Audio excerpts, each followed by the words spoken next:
but awubonanga ukuthi mhlawumbe kubalekile noma ngabe ithuba lisavume ngakuwena kakhulu ekutheni uthula itoho ubaba akakenzeki uxoxisane naye umchazele udaba ukuthi king ukuthi baba lo muntu kube ne-conversation noma vele konke lokhu ukwenza usuvele udiniwe ukhathele konje umuntu wesilisa. Uxoxa kanjani nomuntu ozomfica vene udaka uphelile uxoxa kanjani nomuntu onjalo? Usithola skiphi isikhathi ngoba lo muntu ubuye endlini abuye ngezikhathele.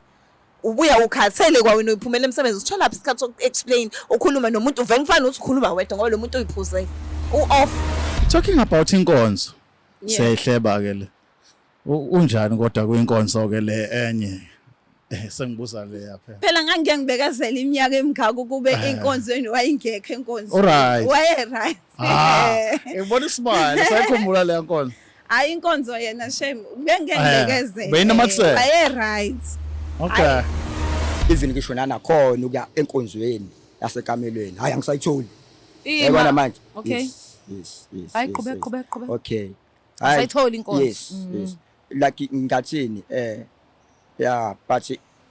sasilala ngokuhlukana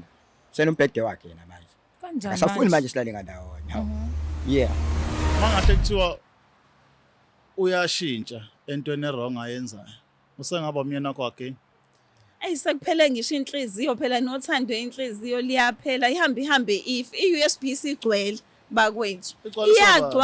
iyagcwala iflasheki-ke yona ayifani nefoni ukuthi mayisigcwele uhambe uyoyiflash ukuthi iqale phansi mayisilimelimele ayikwazi ukuthi ingaphindi ilungiseke kodwa uyazi ukuthi uthanda into enhle ngiyalazi uyazi ukuthi thina sijabula kanjani sibona abantu bethandana ngiyazi nami ngangazi ukuthi ngikafika lesikhathi ukuthi ngafika lesigaba ukuthi ngakhuluma kanje ukuthi khona into engeke ngisakwazi ukuyilungisa